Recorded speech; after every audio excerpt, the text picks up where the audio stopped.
Good afternoon, everyone. We're going to go ahead and get started. Let me begin by introducing myself. My name is Justin Kopka.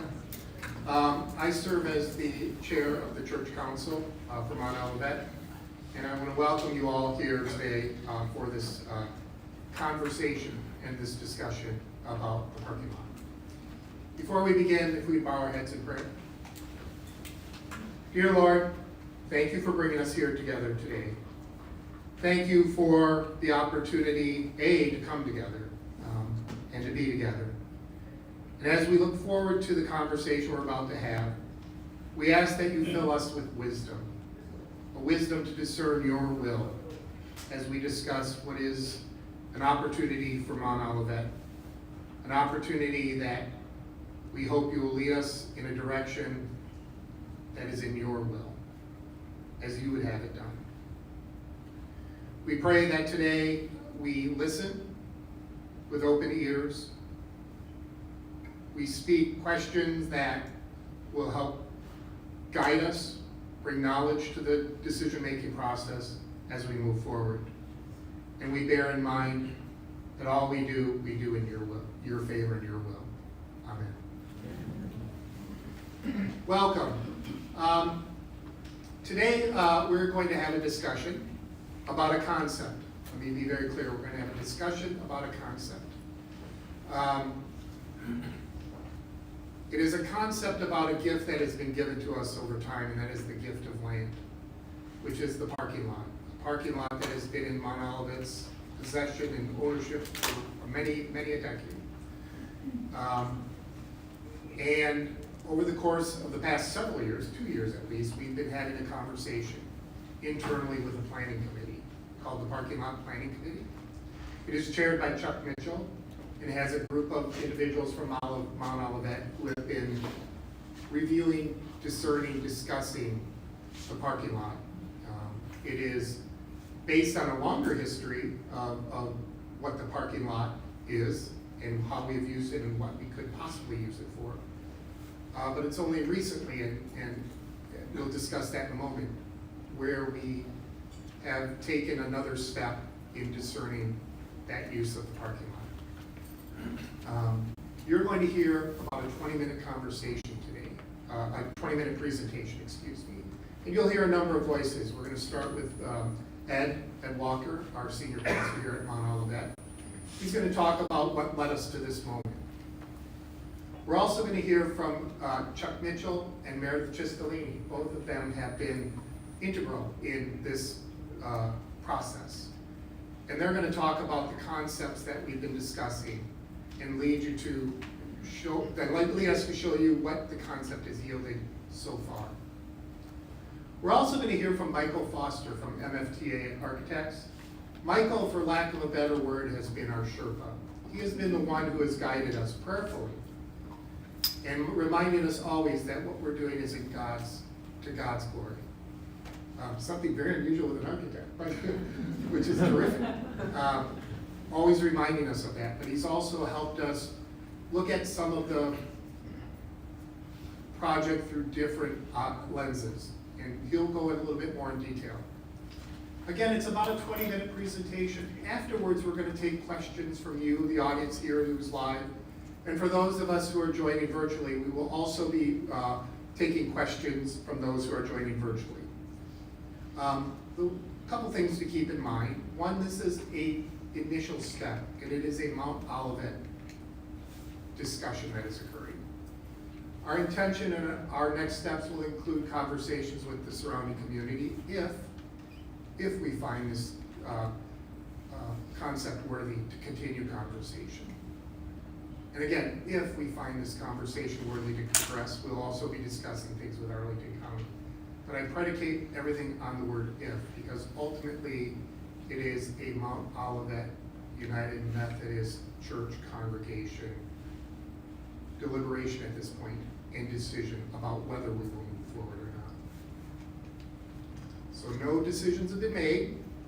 We're presenting a concept because we believe rather than having ideas or thoughts, we thought we'd like to present something a little more concrete to the community at Mount Olivet here and have some reactions, discussions. So to those who have joined us from the surrounding Mount Olivet community, we welcome you as well. And I really wanted to be very specific about this Mount Olivet conversation. We will be engaging the community if the Mount Olivet community believes this is a concept that we can move forward with. Today I'm going to serve as the moderator, which means basically I'm going to be reining the cats, if you will, herding the cats, if you will, and answering questions. As you're asking questions, I ask you to please keep them brief. And we will be going between the live audience and the folks who join us online who are asking questions. We know there are going to be a lot of questions, and we also want you to know this is only the first effort of outreach.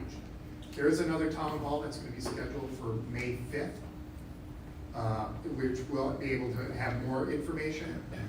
Also, we know that folks may not be able to join us for either opportunity.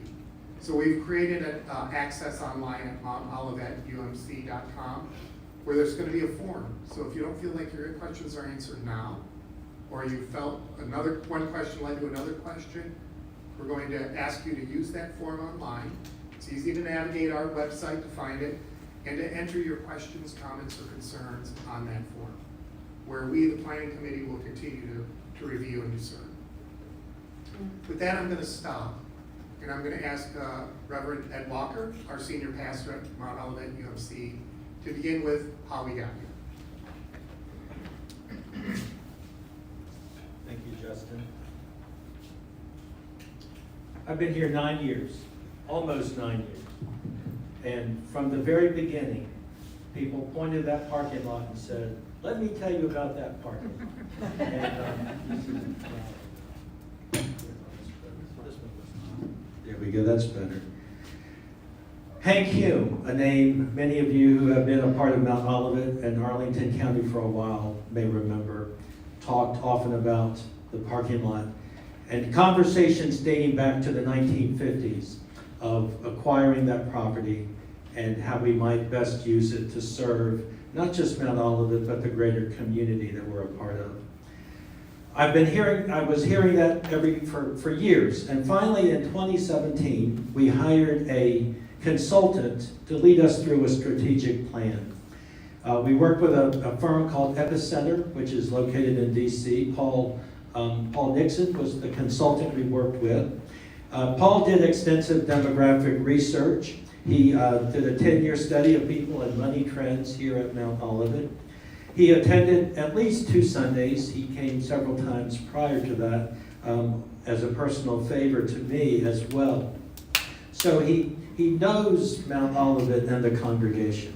He spent a day with our church staff, had 5 conversations with groups of people, groups of about 10 to 12 people, where he would ask open-ended questions and get feedback from them. And then he had a reflection session with the team that kind of steered that strategic planning process. One of his conclusions is that Mount Olivet is an outlier congregation because of how well it is thriving, growing, and has such a strong worship attendance when many Northern Virginia mainline churches are either cutting back or closing. And so he said, you all have a very bright future ahead of you. And he made 7 recommendations. The first was that we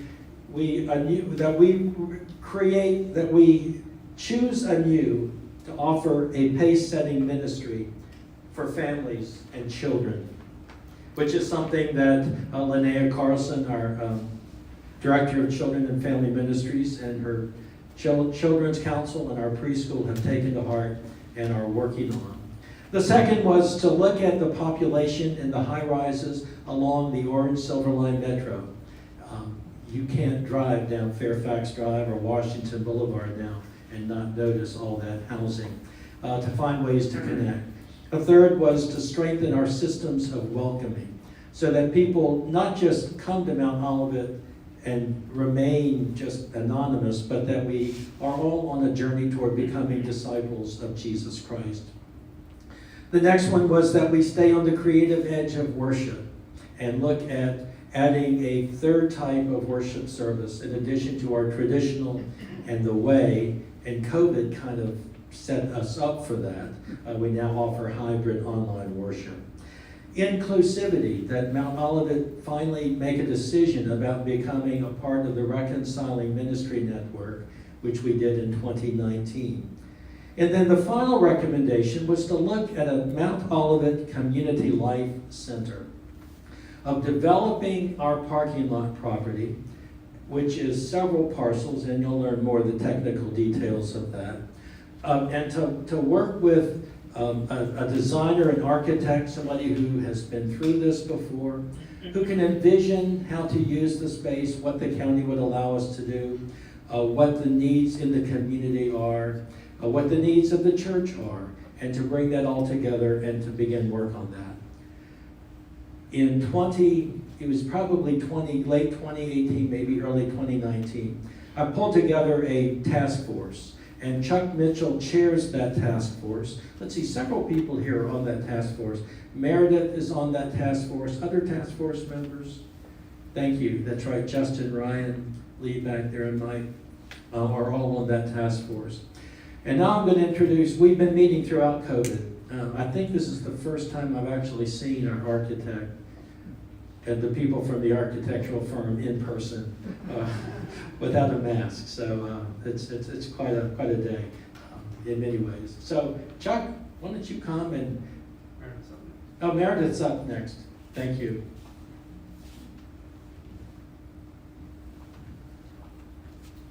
It's kind of overwhelming to think about the giant parking lot and the potential for what it could be.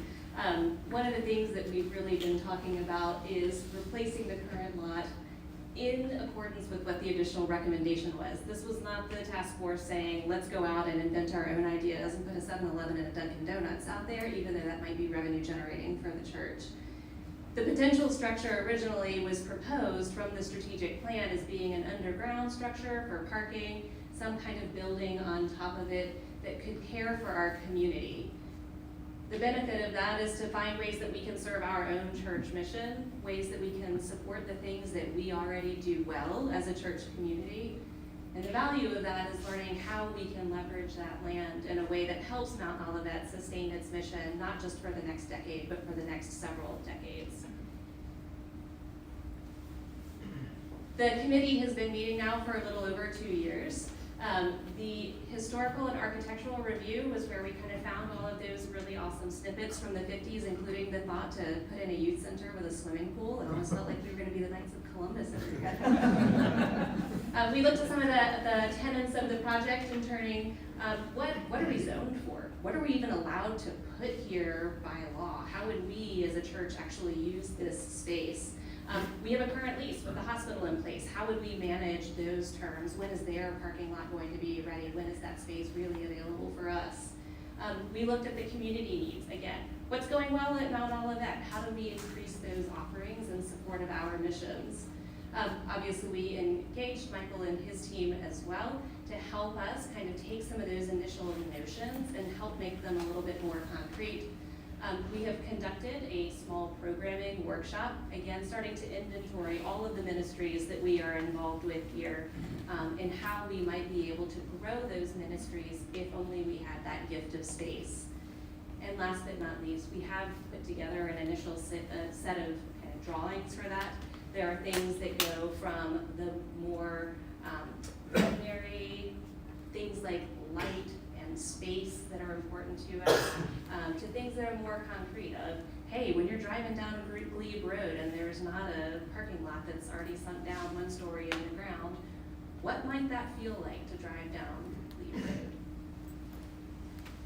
So with that today, what we wanted to share with you guys is all of the things that have been going on in our brain for 2 whole years. I'm going to preface that and say 2 years worth of work smushed into about a half an hour is going to be a lot to take in, which is why we have the additional section on May 5th. We want to share with you what we've thought about, allow you some time to percolate on those initial thoughts, and then come back and contribute to the conversation with us again.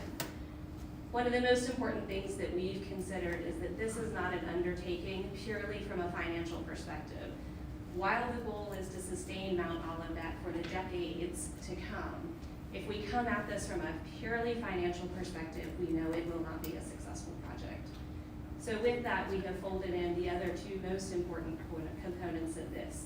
Our mission at Mount Olivet and the needs of our community and our neighbors. We know that Arlington is gentrifying at lightning pace, and that many of our very important neighbors and partners in the community are being left behind in that. So how do we create this a place and a community that looks like all of us, not just those that can afford to be here? We've also taken an inventory, and I know I've said this time and again, of the things that we do well here. What are we doing? How do we grow them? How do we invest in those? How do we make them even richer and better than they are today? We've also looked at the flip side. What are the things that we can't do right now because we don't have the space to do those things? With that, we have started brainstorming some ideas of what that space might look like. Important words. Brainstorming might. Okay. This is where we're inviting you all into the conversation. But when we look at the things that the county needs, the things that we are good at, the things that we wish we could be good at, we've started to cultivate a small list of options that we think we could invest in. Things like more space for not only our youth, but the youth who walk through here to and from school every day, a safe place to land in those afternoon hours when there may or may not be a parent at home or a productive activity to engage in. I'm the mom of a 13-year-old. This is like a critical thing for me. Arts and culture space.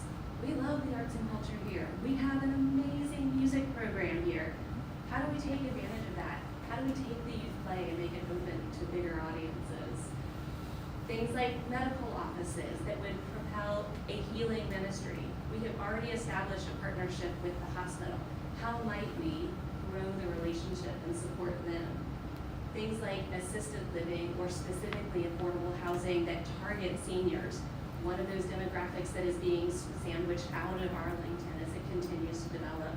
And then more broadly, just affordable housing. And affordable housing for Arlington looks like somebody who has a full-time job, goes to work every day, is raising a family, and still needs to go to AFAC.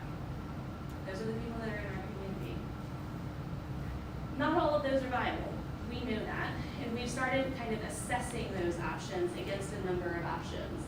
So here you can see, does it align with our mission as United Methodists? Does it align with our mission as Mount Olivet?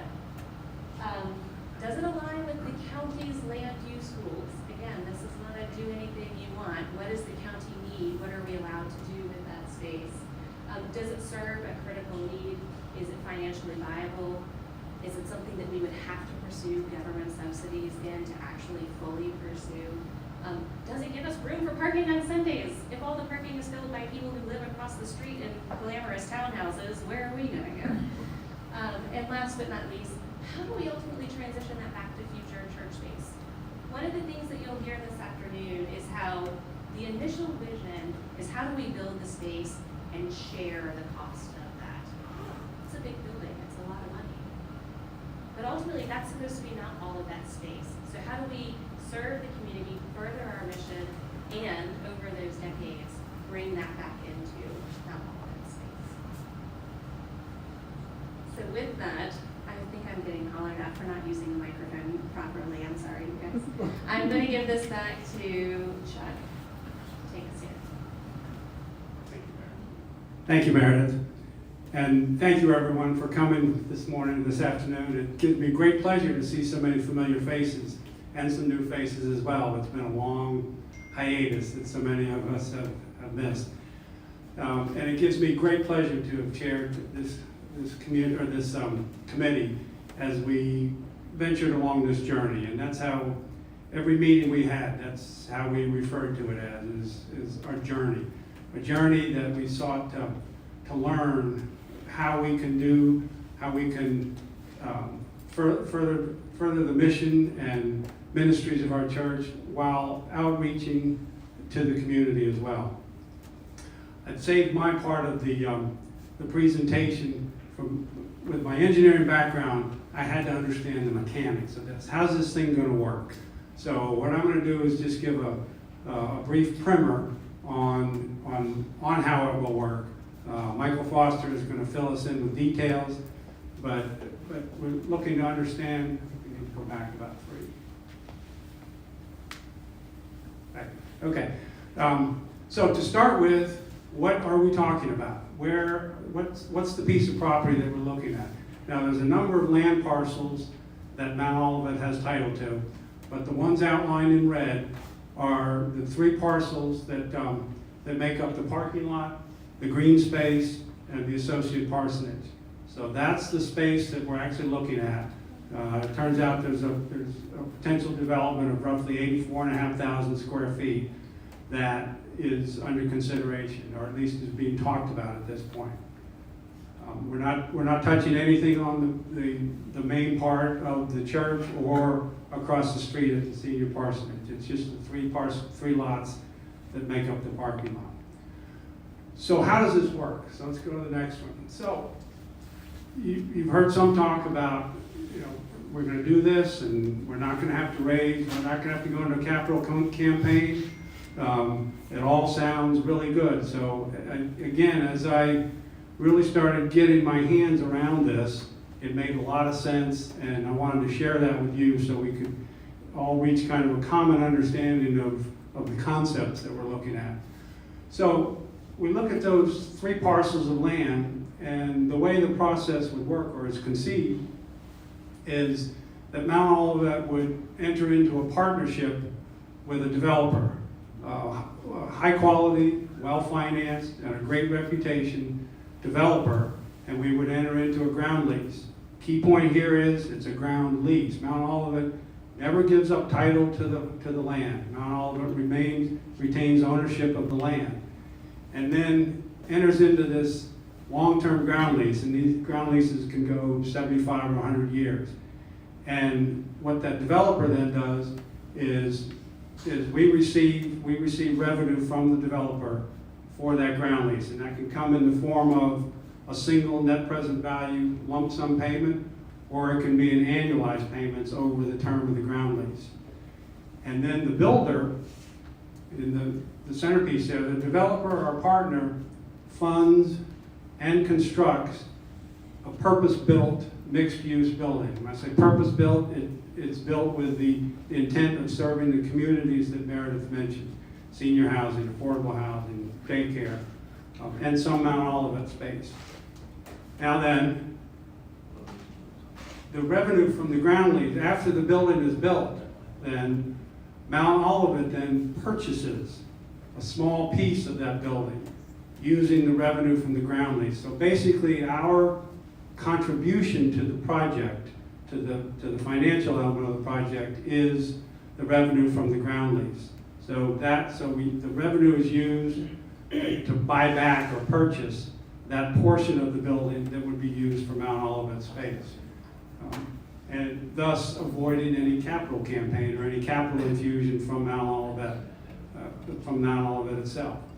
And then finally, and over the course of the lease, after the ground lease has gone through its term, Mount Olivet then owns both the building and the land. The title of the building comes back to Mount Olivet. And of course, over the term of that lease, the building may undergo a number of different renovations, and Mount Olivet may even expand into different portions of the building as it's financially achievable and as the need arises. So we've got this building now.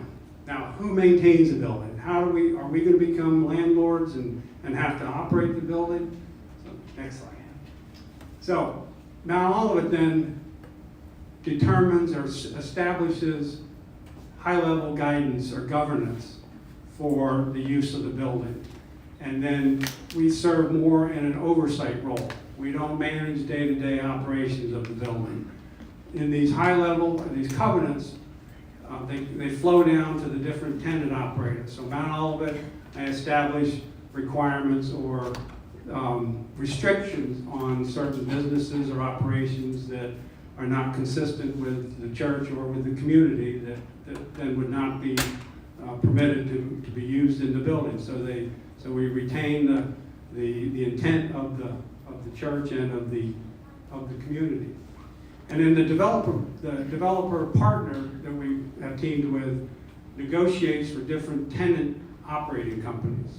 There'll be an operating company that manages the affordable housing, an operating company that manages the assisted living, the daycare, the medical offices perhaps. And then Mount Olivet simply serves as an oversight. We would have periodic meetings, probably on an annual basis, to make sure that the building is being operated consistent with the covenants that we've established. Now, these tenant operating companies manage those different building operations. And some examples of these are the Central United Methodist Church project down in Ballston has an affordable housing element, and they've actually established a 501c3 organization that manages that with APA, the Arlington Affordable Housing Program.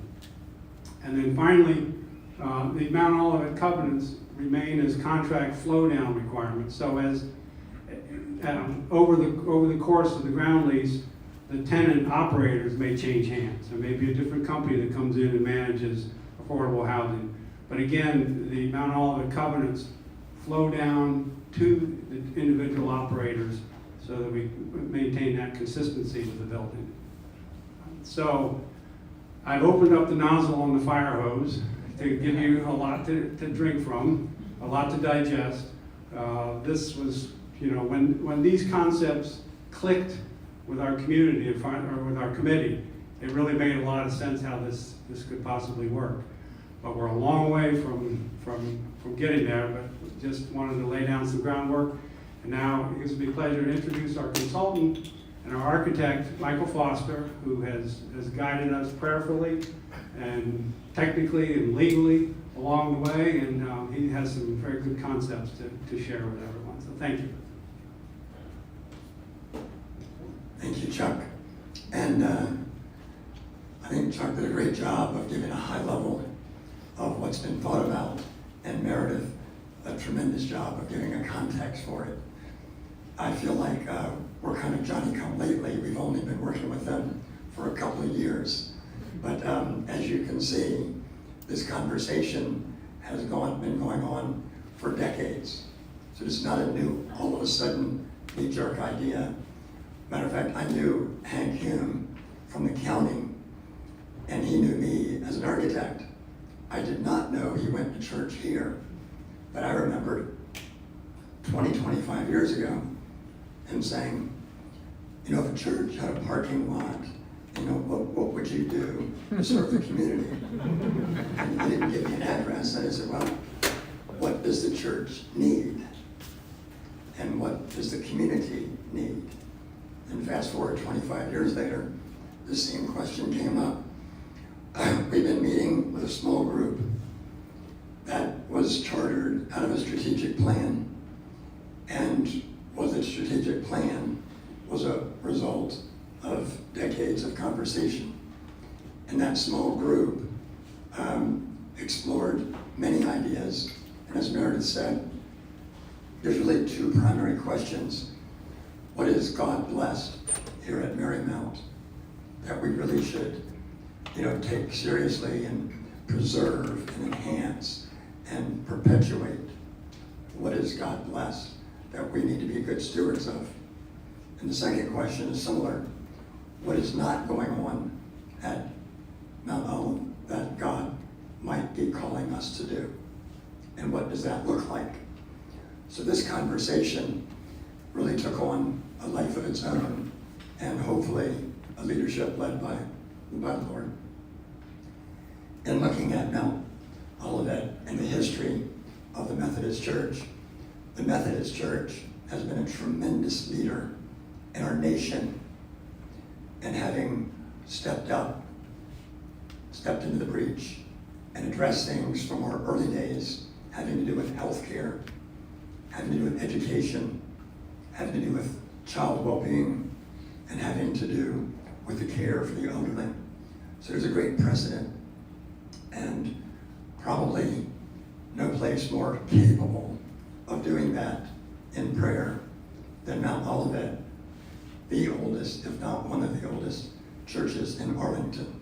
It's been a bedrock of so much that's happened in our history, and when you look around, you will see more than just fingerprints of Mount Olivet families and members on so much throughout Arlington.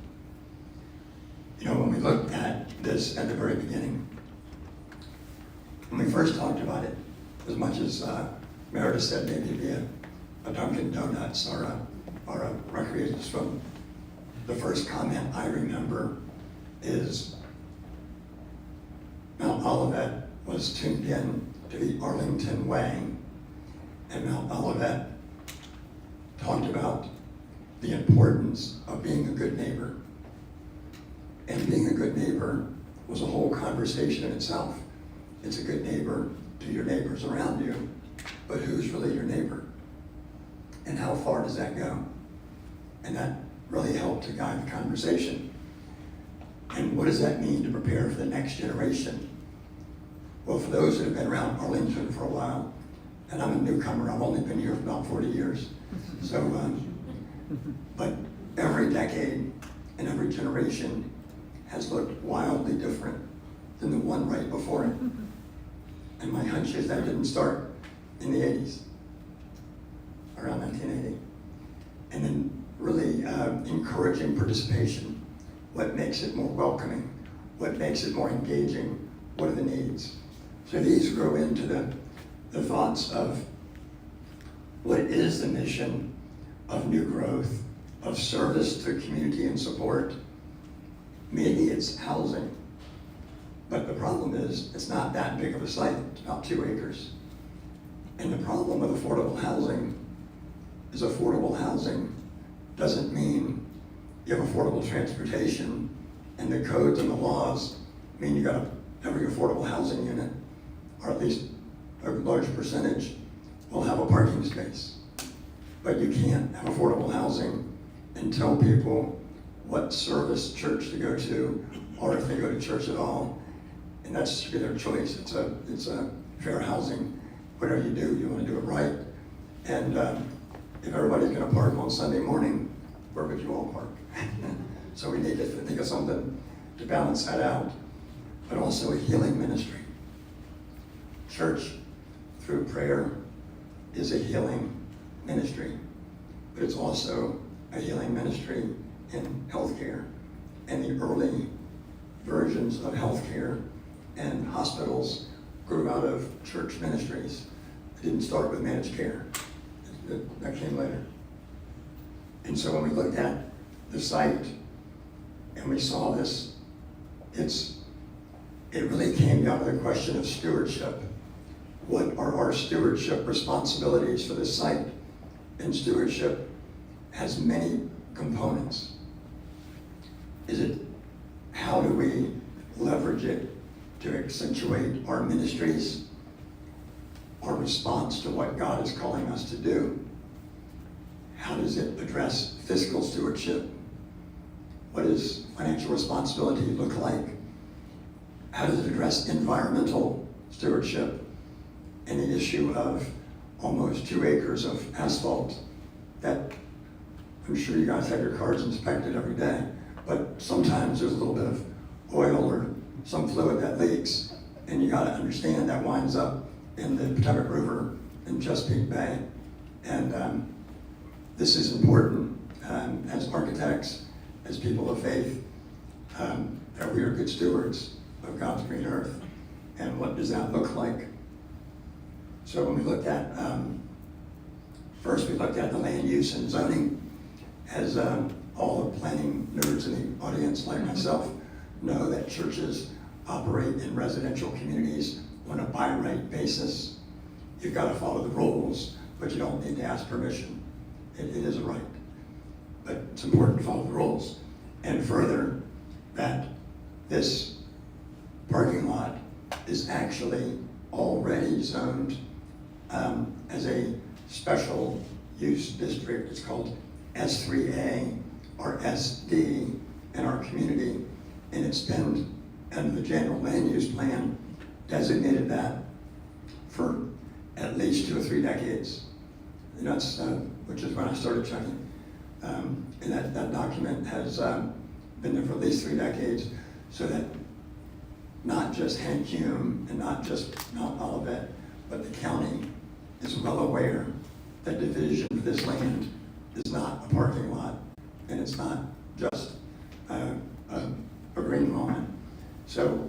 S3A and SD allows is, of course, churches, which are already by right, but also has provisions for healthcare, healing ministry, and specifically for daycare and youth ministries. Also education, which is an important component, but also, not only medical office, but care for the elderly. And while I don't think it excludes affordable housing is not actually specifically listed in there and would be a taller ask. Not that the county is very receptive to that ask, but it would be a taller ask than the others and might have other challenges. But recognizing your proximity, as Ballston has grown, you're really right down the street. As the Lee Highway, which is now Langston Boulevard Alliance, has a big vision that's been going on for several years or many years now, that to really start to urbanize and look at that differently. You're really a connector, and Glebe Road is an important transit connector, and that really calls to what that looks like. So these are just some diagrams that we said, not what you should do, not that we recommend that you do, but what you could do under law. And that was to do a planning area that had proper setbacks from neighbors and different configuration to get the space that's needed. And when we saw what you could do, a lot of it looked probably more aggressive than what that we as planners or the task force thought was appropriate. So to balance that out, we started looking at what's really important. And it's an overall campus for community life, integrated with the community and the environment, that ensures faithful stewardship financially, environmentally, and in ministry and service to our neighbors and people throughout the community. And it's a design for everybody. And it's got to be a good design so that it is befitting of the dignity and integrity of the community, and is something that would have arguably a lot more green space on site than exists today. Increase the green space, don't decrease it. So we looked at a scenario that gave about the right critical mass to have some flexibility for all of the vision of church ministries that are currently ongoing, from youth to music to arts, but also for ministries that this church has been involved in, but not always on site, from daycare, expanding that to meet the needs. That's been a very difficult time in our community, from even healthcare, as a lot of displaced doctors' offices, as DHC has grown into a bigger regional hospital, that the individual doctors, are showing up on the perimeter, and they have an important role in healthcare, but also for assisted living. And there's no decision on what exactly it is. Part of that is we get getting the cart in front of the horse. And this has been a small group that was on that Zoom call that is being opened up for engagement to the congregation. And that's important to look at those options. So as a preliminary concept, we've done a review of what does the scale of the zoning envelope allow, moving most of that density up to a very busy Glebe Road and leaving the green space as a buffer between the building and our neighbors. I'm sure you have many questions, but it's one of those things that if you don't go far enough, you can't communicate what the ideas could be. But if you go too far, it sounds like we already have an agenda and it's a cooked plan. And trust me, we've given it plenty of thought to know what you can do, but there's been no decisions made on what you should do, because those decisions need to have your input, and it might be your input to explore it further, to test the numbers, to test the neighborhood and community concerns, and to test the county politics. But until this congregation makes a decision, none of that has been or should have been really addressed. So with that, I'll turn it over to Justin and address any questions. Michael, thank you. And that is a lot of information. And as Meredith pointed out, that's about 30 minutes of discussion into what has been 2 years of really intensive discussions. So what we're going to do right now is we're going to open it up for questions. We're going to toggle between the live audience, as I said, and anyone online who has joined us and has questions. For those online, if you could put it into the chat. We'll be funneling those questions to Pastor Ed, who's gonna read them out and ask for responses. One of the things to be very clear also about is we don't have all the answers. And a lot, what you may hear is, thank you for the suggestion, thank you. But we will answer as much as we can based on the conversations we've had to date. And again, at the risk of repeating myself, and as Michael just pointed out, nothing's been decided.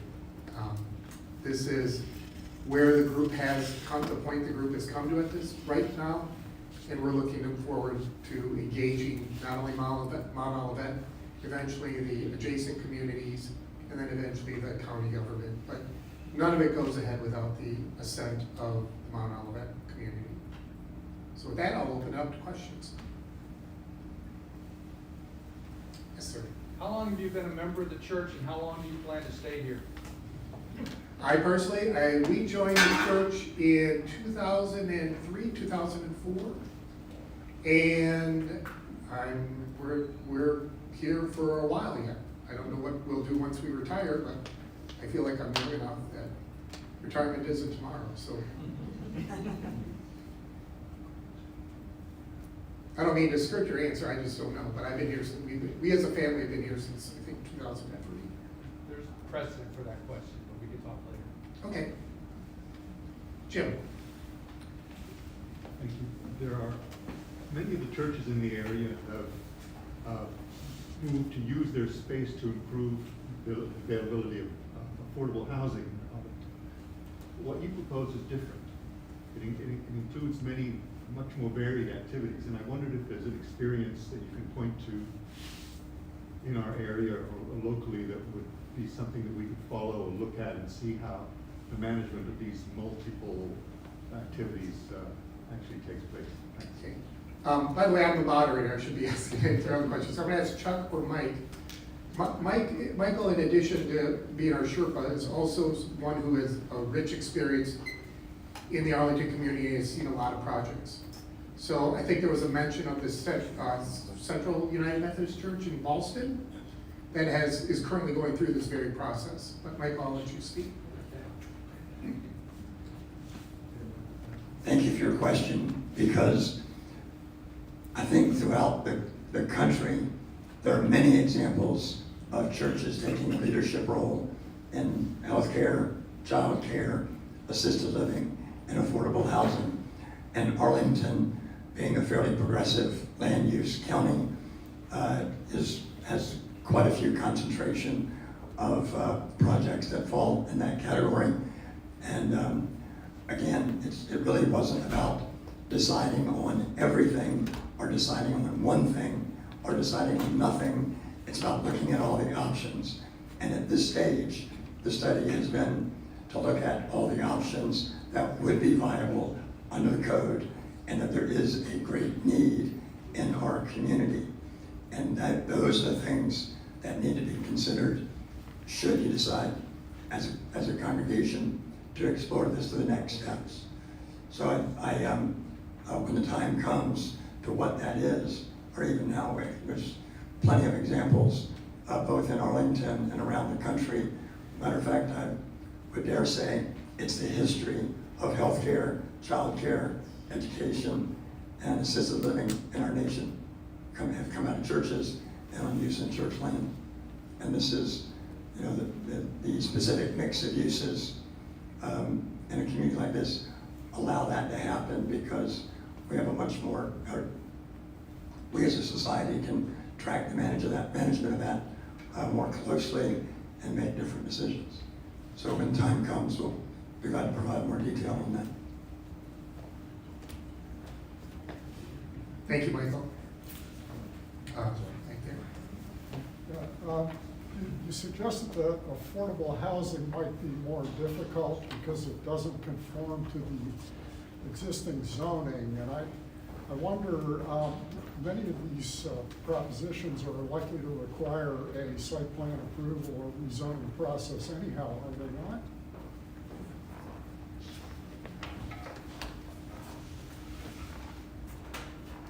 If I misspoke and said it did not conform to the zoning, then I misspoke. I think it is perfectly viable, but it is not specifically addressed under the S3A or SD. It does not mean it's excluded.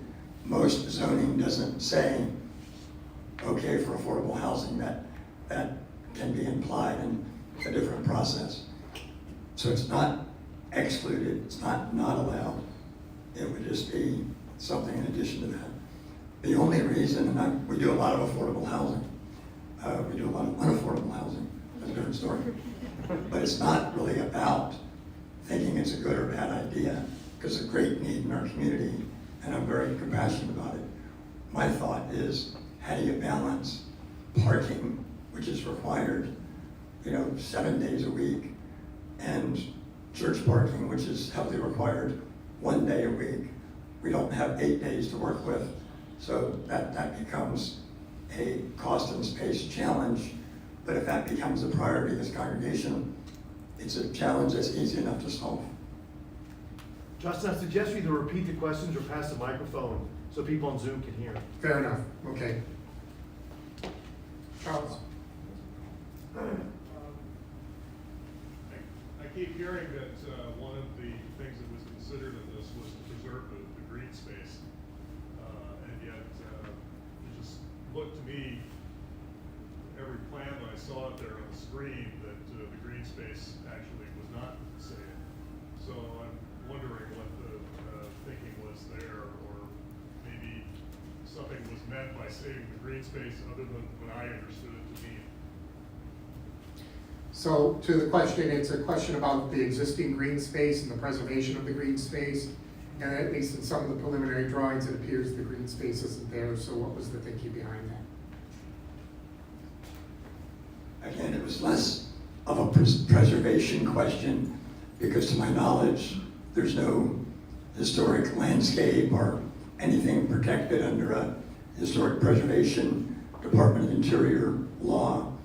It is to increase, and the plans that you've seen, the one that we're looking at would have a significant net increase of green area, which does preserve much of what's there, but it does not preserve all of what's there. It might rearrange it to have a net increase.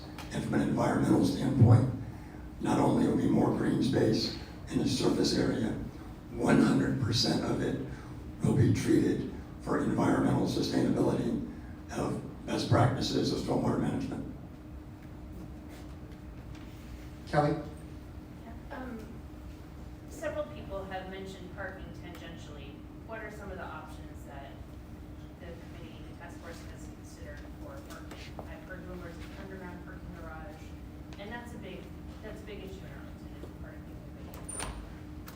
So the question is about parking and parking options that have been considered as these discussions have occurred.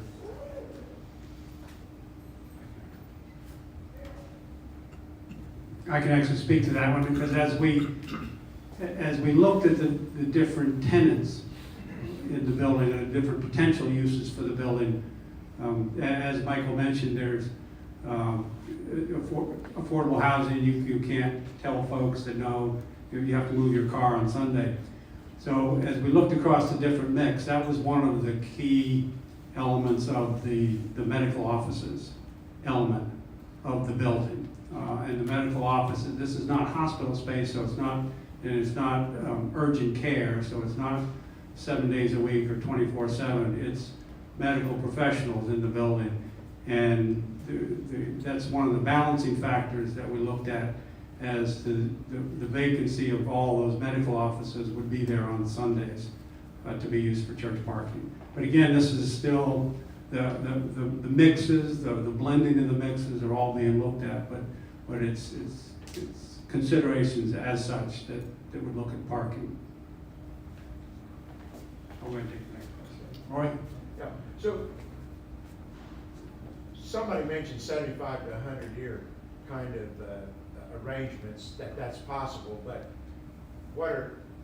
are you thinking something that's that long, or are there possibilities of the church owning the building much sooner? Plenty of options. Pardon? We're just going to say that there are lots of options. That is one that has been. So what is, I mean, but I assume that some options are pretty unlikely, way too quick. Right. I mean, what do you think? Is it, in thinking about a minimum kind of. A minimum would be 20 years to amortize Okay. the investment. You can't amortize it in 5 or 10. Yeah, so maybe it's 20 or 30. Yeah. We'll go back in and then, What's the expected life cycle of the building and lifetime? So if we're gonna amortize it over however many years, how long can you expect out of that commercial space? And then what kind of investment as part of that? Because they do need to be maintained. so the question is what is the expected life of the building and lifespan of the building? The answer of the ground lease and the life expectancy are tied together because the person investing in it is going to invest in the life cycle of their term of lease, obviously.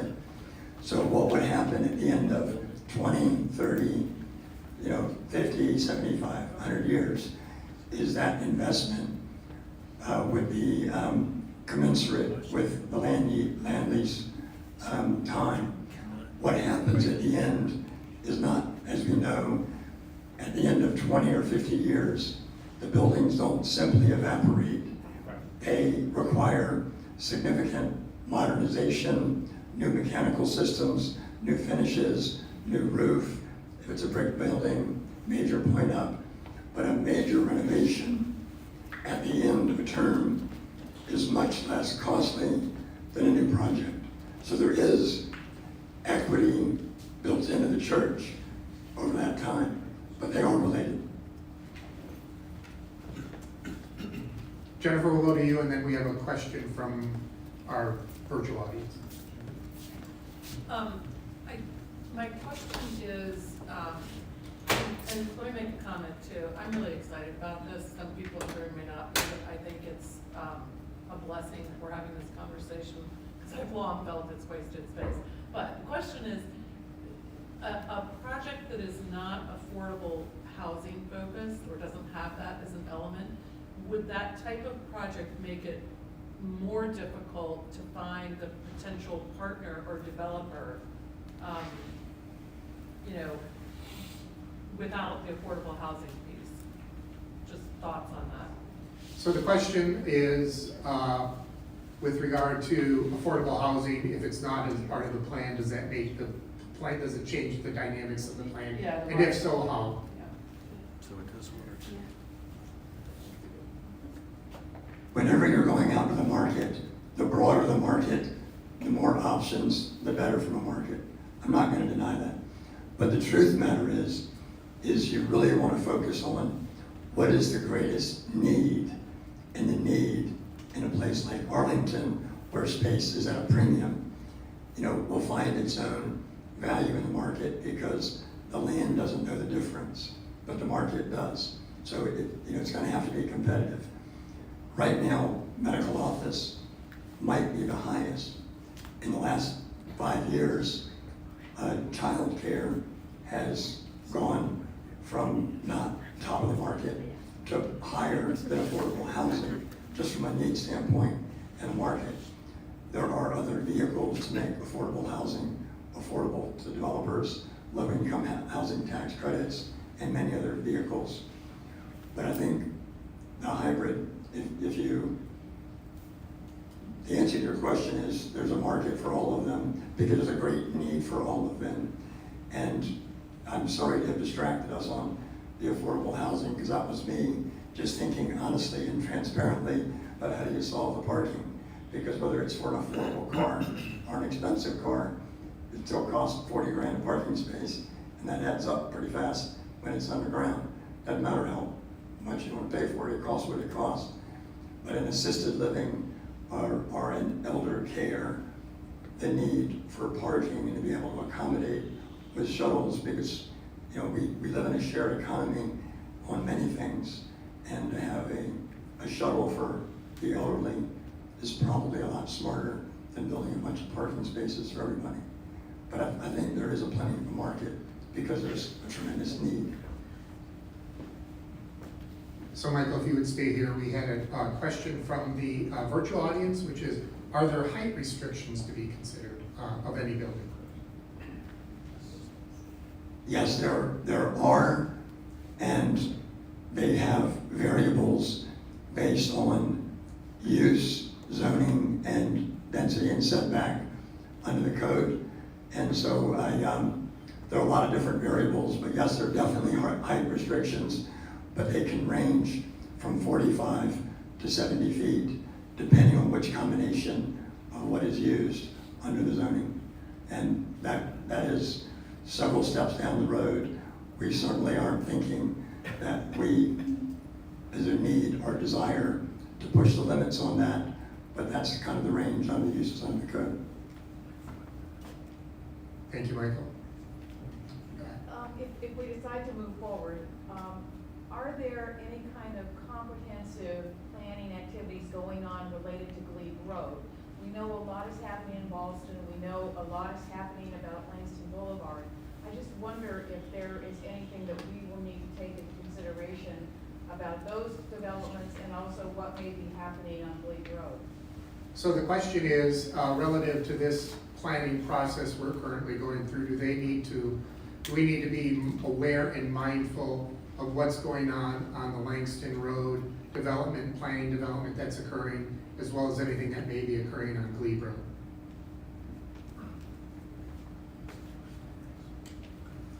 All of Arlington is under the long-range planning efforts in the county and is being considered, including Glebe Road.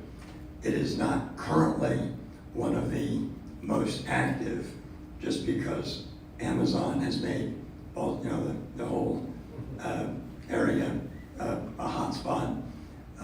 Langston Boulevard, the RV corridor, Clarendon have really been taking the majority of staff time in the current planning and the immediate planning public efforts. But all of Arlington is part of an evolving understanding of long-range planning, because everybody in Arlington knows, including everybody in this room, it probably won't look in a decade what it looked like a decade ago. And that's part of that process. And the county is very sophisticated and does a pretty good job of that.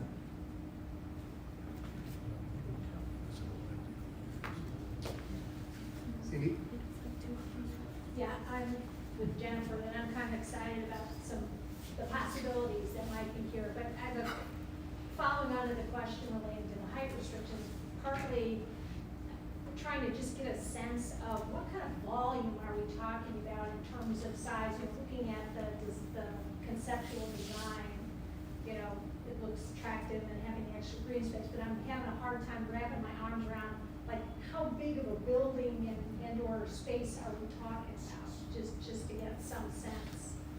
So the question is somewhat related to the height restrictions, which what is the volume of space that's being considered, or what would be the outer limits or the common limits of this space of what a building would be?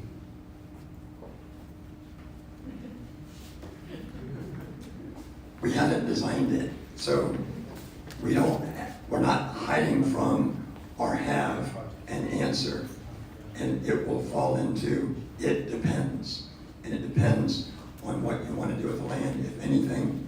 But in general, under a S3A or SD, you probably are looking at an FAR that starts with a 2, whether it's 2, 2.5, It's not gonna be 4, it's not gonna be 6, it's not gonna be 10, but it'll be, more than a 1.5. I don't know what that means. Oh, I'm What sorry. is that? I'm a planning nerd.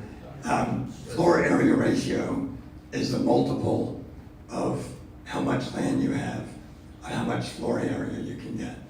So if you had a 80,000 square foot building with an FAR or an 80,000 square foot piece of land with a 2 FAR, that's 160,000 square feet, which probably wouldn't go on 2 floors because it would take up the whole site. So as soon as you put it on 4 floors, 50% of the site is left for green space. And I'm not saying that's the answer, because that's just a rule of thumb from a planning concept to answer your question, depending on what the final need is. We want to fit it in within the zoning envelope guidelines of the county, which are a combination of setback, compatibility, and FAR and height. So it'd probably be between, 3 and 7 stories, but I don't see a need or use or being able to park something on the upper end of that. So it'd probably be on the lower middle end of it. Cindy, did that get where you were going? Kind of, if you think what Michael said, I think we had within the presentation 84,000 square feet of land to start. And there are the ratios, calculations that are used as therefore based on that, how big can you have a building? And then there are the requirements, so it can, as Michael pointed out, you could have something as large as 7 stories, which would be, 300,000 square feet, give or take. But again, given all other considerations, like what would you do with 7 stories of building? And that's what's really important. So although you can go to the outer, we're also, and it goes back to Jennifer's question, which is, there's the 3 parts, the Venn diagram part of this. There is the financial considerations and all the things we're talking about, but it's community needs, right? And also the Mount Olivet mission. And so those are all the things to be considered in determining therefore what Mount Olivet could use, as we pointed out way at the beginning of the presentation. A portion of this building would be used for Mount Olivet specific purposes, in addition to all the other purposes we were mentioning. We'll have one question in the back, and then we have one from the virtual conversation. Go ahead, ma'am. You. Thanks, Justin. I get the Venn diagram. I guess what I'm missing and would like to hear from Mount Olivet, perhaps as you move into the next step, is where is the energy that Mount Olivet feels the most around the grab bag list of needs? And I think it'll be difficult to ascertain how tall, how vigorous, all of those things until there's some sense of where the energy is from Mount Olivet around a very worthwhile list of needs. And frankly, some of those needs can be satisfied on other pieces of land in Arlington. I'm very involved right now in the Langston Boulevard planning. And some will be way, way more in touch with this neighborhood, this church community, and where we want to head for the future. So at this juncture, and I hope it can be included in our next step, is, tell me what you're excited about and why, or what would be, number 19 on your list as opposed to, that rings true. And I acknowledge that this batch of people, unless you're exceptionally long-lived, won't be here in 75 years. So that's always a part of planning, but for me, that's something that I think we really need to just kind of stop and get a grip on. Thank you, Andrea. I'm sorry with the mask on. I didn't know that was. Okay. So to the audience virtually, I think it was more of a comment than a question, which is, what does Mount Olivet see as the needs? And having that conversation, whether Mount Olivet sees the need as affordable housing or senior housing or whatever other purposes the building may be used for, that's an important component of the conversation that still needs to be had, both in terms of the immediate need as well as the long-term need. Did I capture that correctly, Andrea? We have a question, a virtual question, which is, once ground is broken, what's the timeline from when ground is broken to a building in place? Now, I'll predicate that before I give it to Chuck, I think you can say, Chuck. I'll predicate it only by saying we are a long way away, and we haven't even decided if ground is gonna be broken. So, and it's not gonna happen tomorrow. If it's gonna happen, it's not gonna happen maybe even a year from now. Maybe Chuck speak to that. But this is a pretty long horizon that we're still dealing with, even getting up to the point of if there were land to be broken. But we'll honor the intent of the question was if land were to be broken, how long would a project take? Thank you for that question. And that's actually a question when we were having our task force meetings. Our task force said, how long is this going to take? And as Justin spoke about, it's a long way before we even bring a shovel out there. We can talk about other projects in Arlington and the process that you have to go through for the zoning, the different zoning requirements, the land use. It can be a number of years before the county even allows us to do something. But there's even time before that we continue these discussions and have discussions about, are we going to, or is this the right thing for Mount Olivet to do? And then it's a matter of going out and teaming with a developer, going to the market and finding that right developer. All these things are before you even start working with the county to be allowed to turn a shovel on there. But if we look at the approximate size of the building, as Michael mentioned, with the appropriate FARs, and FAR was a term that I learned as we went through this process. It helped very much in understanding the allowable size of the building. But if you were looking at similar type projects and similar buildings being put up in Arlington, these can take a couple of years to build. We certainly can't promise anything. We can't make any promises now, but just looking at the size of a project like this, it could be actually a couple of years of construction. And I'd actually, since I have the microphone, I actually want to look back to the very first question that was asked. How long have I been in Arlington, and how long am I, and a member of the church? We actually, my wife and I, Sally, moved here in 2003, joined Mount Olivet that year. But 5 years ago, we retired. We both retired, and we chose Arlington for our home. So we intend to be here, and we often refer to the house that we live in as our toes up house. We're going to go out toes up. So we're glad to be here, and we're very excited about Arlington. Thank you, Chuck. I've learned toes up. Okay, Cheryl. Hi. My question is kind of a follow-up to Elaine's, and that is, how will the appetite of the congregation for doing such a project be assessed? What are the plans for how your group will go out into the rest of the congregation and see what everyone wants to do, since the whole congregation isn't here right now? So the question is, how do we go out to the remaining, aside from the town halls, how are we going to reach out to the Mount Olivet community to continue communicating this message? So we mentioned earlier, one of the things you've seen in the bulletin and you've seen in the mailings and the emailings, the town halls. We also mentioned the fact that we have on the website, MountOlivetUMC.com, a page for the forum. So right now, those are the two areas we've focused on. I suspect and I believe we'll take any means that people want to suggest to continue to reach out to the community. We just cited those as the initial because we want to have these conversations and we want to have them in person. So maybe, I don't know, we may have smaller group discussions. We may have other types of opportunities to have people ask questions.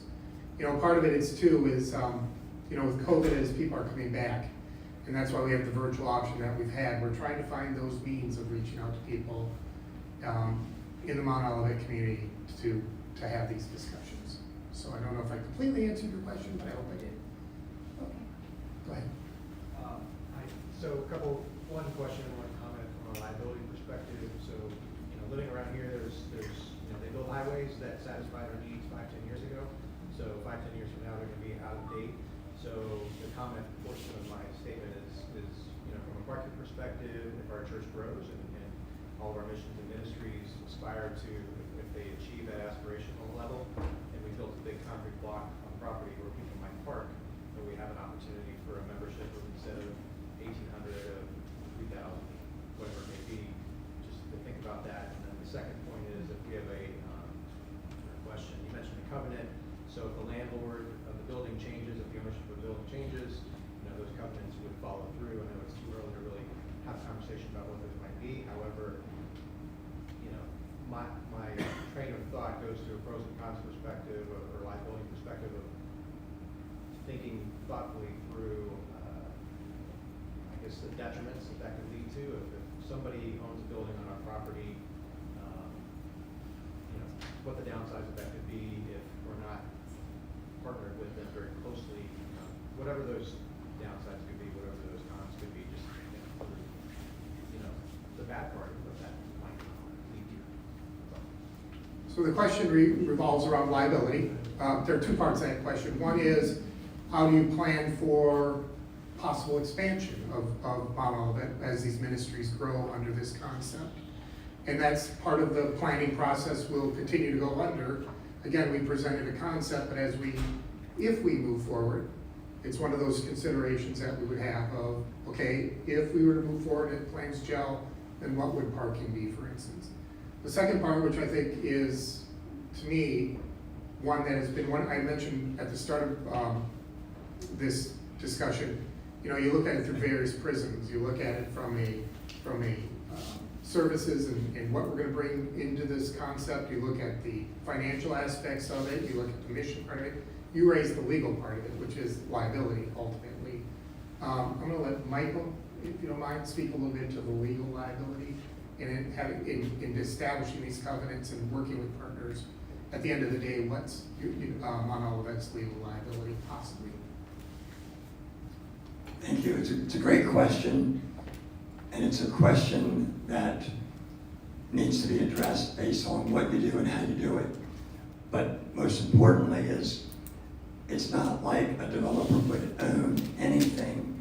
They would have a ground lease, and Mount Olivet would remain the owner, and it would be for a portion over a portion of time, which, like many leases, would be triple net, which means they'd be responsible for maintenance, insurance, as well as taxes and the operations. So what the legal structure of it, which is plenty of precedent all over the country and this city, this county, very sophisticated, would need to be structured. So frankly, as a landlord, it's triple net. So the landlord, Mount Olivet, would set the covenants and set the terms with legal counsel, of course, not to be draconian or evil, but to be very thorough.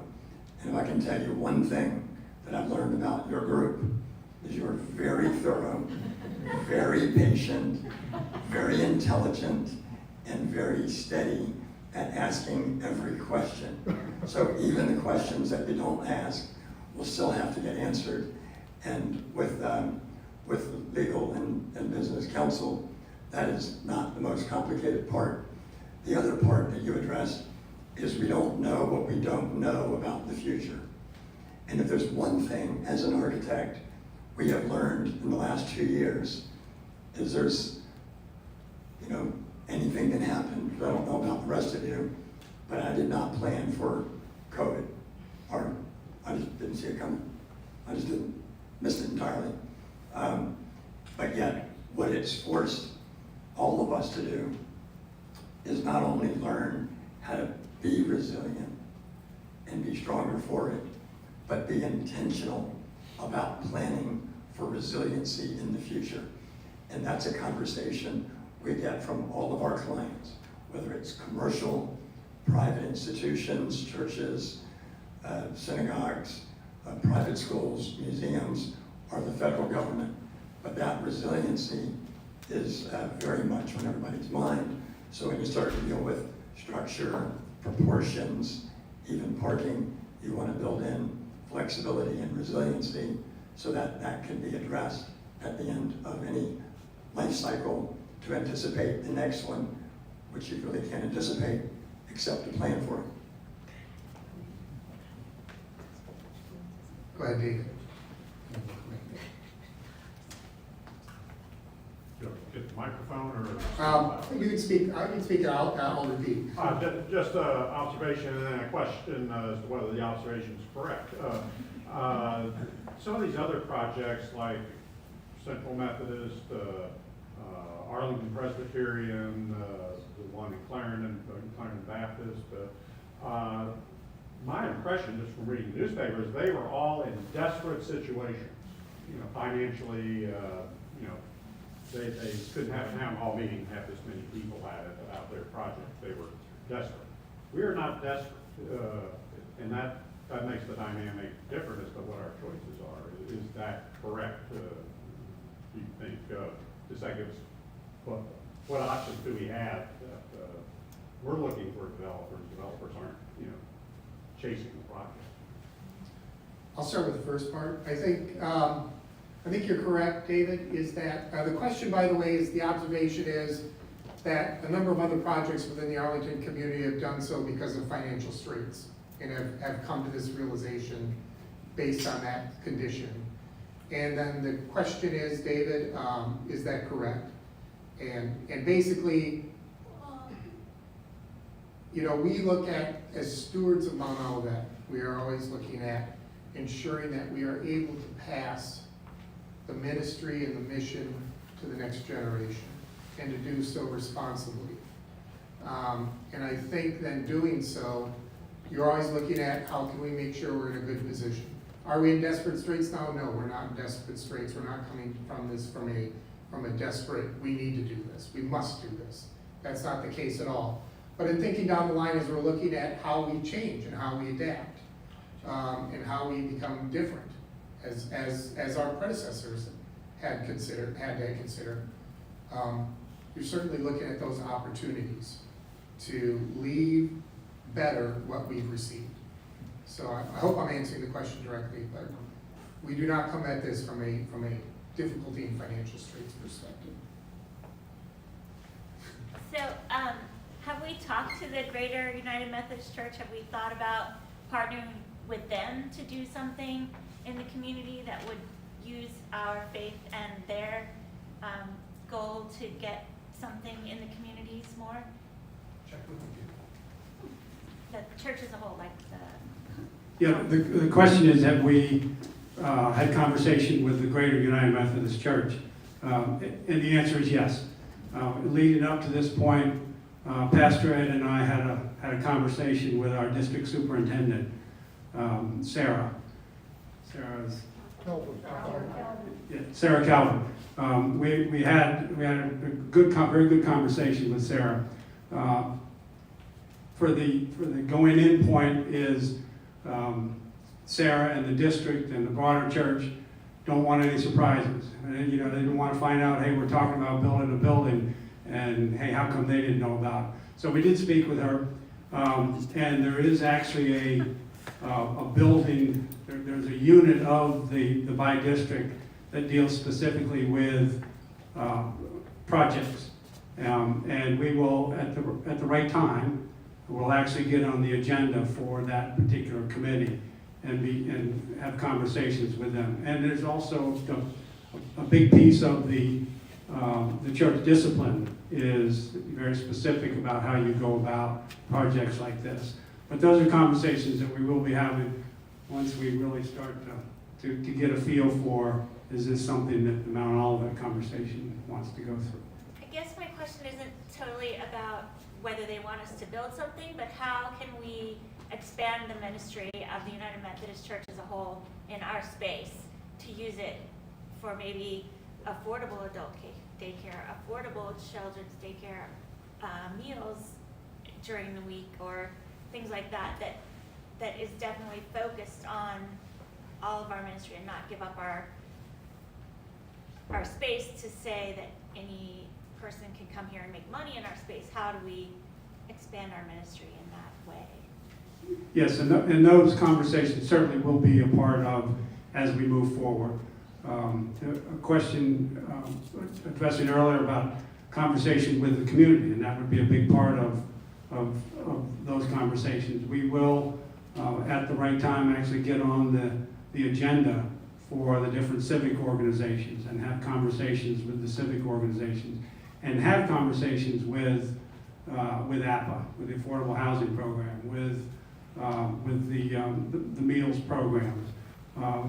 Some of the concepts and discussions around what we might have in that space would be some additional kitchen space. So there might be opportunities for expanded meals programs. There's have been discussions about having locker rooms and shower facilities over there so we can house mission groups as mission groups travel to the area. These are just, and I'm just sharing with you, off the cuff conversations that have been happening, all of which we will make sure to include as with the broader congregation and the broader community as we're looking to expand the ministries. Ryan Brown is on our task force as well. Yeah, this is a little bit of a softball question, but I was thinking about the preschool, and we have the preschool here, and there's a kind of priority for congregation members.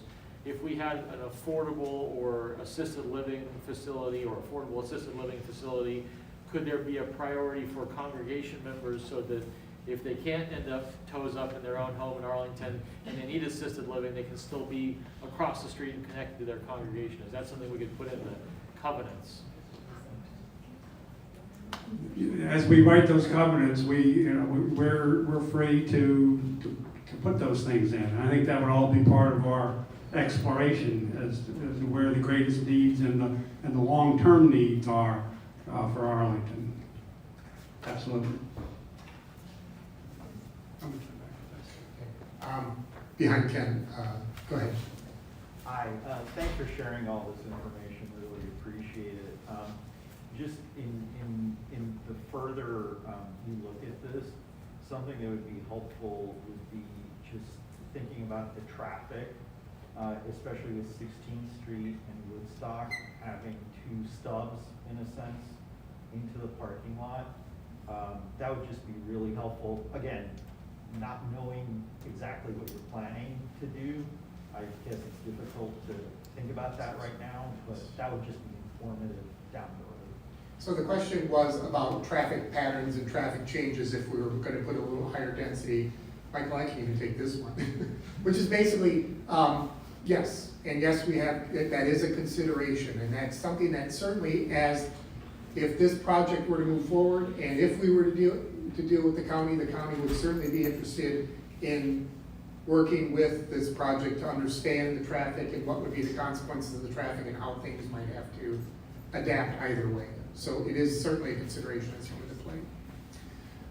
We're going to start winding down, if that's all right, unless people have more questions. I know we have one, Ken, one question from the virtual audience, and then Ken will get to you, and then some last questions, and we'll start wrapping up. The question from the audience is a hypothetical, and maybe Michael or Chuck could speak to this, which is, for instance, if there were to be a 4-story building, and the first floor is to be used for the commercial uses or the uses like a medical facility or other things, and the other 3 floors were to be used for assisted housing of some sort, whether it's elderly housing or affordable housing, how many households could those 3 floors take care of in a hypothetical?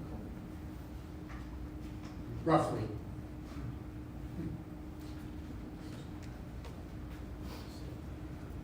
Well, obviously it depends on what percentage of the building is allocated to each use. But any use needs a critical mass to be efficient. You can't just do a token unit here and a token office there. So when we're dealing with assisted living and even affordable assisted living, there are operational efficiencies that start around 60 to 80 units. I mean, it's really hard to manage 12 it just is not efficient. So, and then that would be a beginning of any use. Same with medical office. Nobody just wants a basement, and if you're gonna do daycare, you wanna do it right.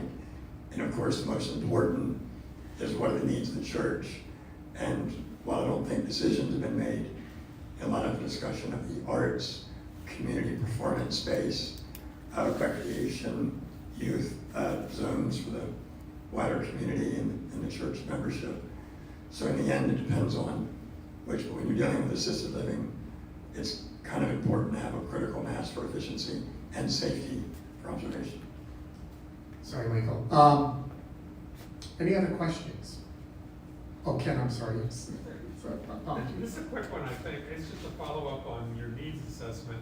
I know a lot more conversations are gonna happen, but to get to this point now, after 2 years, you've already talked with some key folks in the county, or maybe some of the service organizations we're talking about, as you've discerned needs, are you getting input already? No, actually, I guess what I'll say is we know from experience sort of what the county is looking for across the board in Arlington County in terms of affordable housing, in terms of assisted housing and things like that. But no, we haven't actually honed in and said exactly what do you need and how many and what things like that. So that would be a continuing conversation. Cindy? Will the slides that were from today, is that gonna be put up on that area of the website? Yes. The slides will be available for the virtual community. The slides that we showed here will be available on the website and the forums. Are there any last and pressing questions that anyone would like to ask? So let's talk about next steps. Next steps is, under the leadership of Chuck and with the assistance of Michael, the parking lot planning community is going to meet with the community associations at some point. We're also going to have an informal conversation with Arlington County to say, here's a conceptual thing we're thinking about. Are we way off base? What would you suggest? What are some of the considerations from a county perspective if we were to bring this to you formally? What are the considerations that we need to consider? So those conversations will be had. Also, on May 5th, there will be another town hall meeting. So we'll be having, with some more information, additional information, another town hall meeting to get some feedback. The main avenue that we're going to use is on the Mount Olivet site, montolivetumc.com. There is a page on that related to this that you can submit your suggestions to.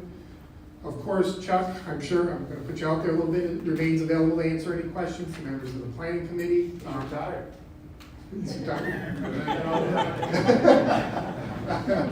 And all the questions that have to be answered. Justin, I believe you said that the next step is May 5th. All the other outreach doesn't happen Hold on, until I'll let after Chuck that, clarify right? on that. Yeah, I'll clarify some of the timing. Our next step is to go speak with the county. And it's not a formal conversation, it's only, hey, this is being talked about at Mount Olivet. We've been looking at different concepts for a number of years, and this is how the conversation is going. We're not submitting anything to the county, we're not asking for approval, we're prepared, through Michael's counsel, to be prepared for roadblocks. They're going to, tell us, this is how things have to go. These are the rules that are out there, and we're ready for those. But it's only a conversation with them to just get our finger on the pulse. How are they receptive to us even having this conversation? So that meeting should happen in the next couple of weeks. From a timing perspective, the next thing that we plan to have is the May 5th town hall. The reason for that is there's really not a need for us to have a broad conversation with the community if Mount Olivet doesn't support this. So between now and May, we're asking everyone to think about this, pray about this. Is this where Mount Olivet wants to go? And when we meet on May 5th, we want to have the follow-up questions. We want to address other deep concerns or questions or ideas for moving forward. But at that point, we're gonna try to get our finger on the pulse of Mount Olivet. Do we want to continue on this journey? Is this a path we want to continue down? And if the answer is yes, then it's time to talk to the civic organizations and say, this is, because if we're not going down that path, then there's no point in us going further. So from a timing sequence, that's kind of what we're looking at. County, May 5th back here, or online, that one's gonna be virtual, and then civic organizations. Question?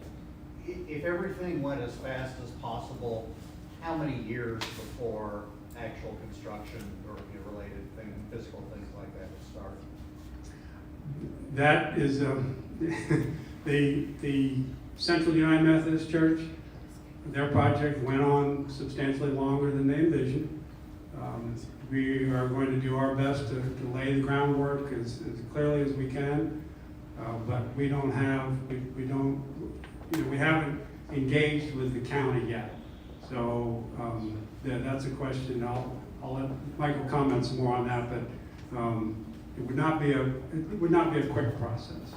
And actually, just before I give up the microphone, I'll say that when we leave, we'll leave up the last slide, and the last slide will have the web address and such for submitted questions. So you can either write it down or take a picture of it, or you can go directly to the website. So that'll be up on the last slide for you to read. Michael, do you want to comment on any of the front end? How's your crystal ball?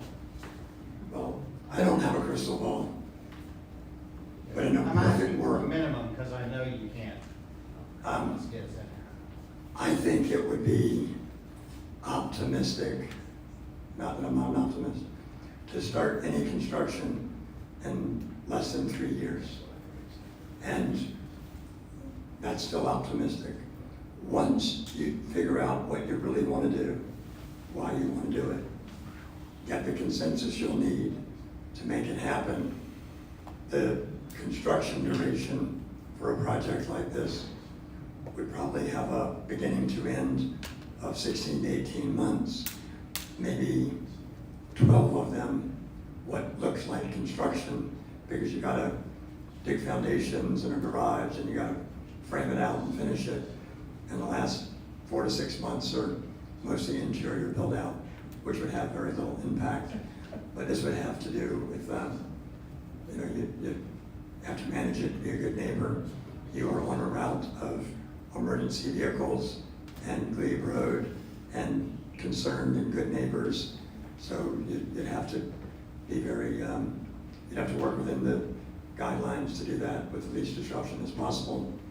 But this is not a quick process. It has to be done very carefully and sensitively to everybody involved.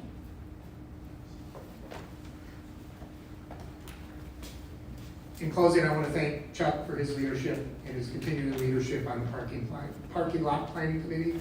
I want to thank Michael Foster for his continuing guidance and support. And I want to thank all the members of the parking planning community who have given their efforts and their expertise into this conversation. I close by where I'll close with a prayer, but first I'll close with my comments by saying there's no done deal here. There's nothing, this is the conversation we're having with the congregation. And ultimately, it's going to be the congregation who's going to discern and decide with us in proceeding forward or not. So that's what I want to leave with. If we'd all bow our heads for a quick prayer to close. Dear Lord, thank you for bringing us together. Thank you for the collective wisdom, knowledge, conversation brought forward. We look to you to continue to guide us in this realm, and that we may come to a conclusion that meets your will. In this we pray. Amen. Thank you, everybody.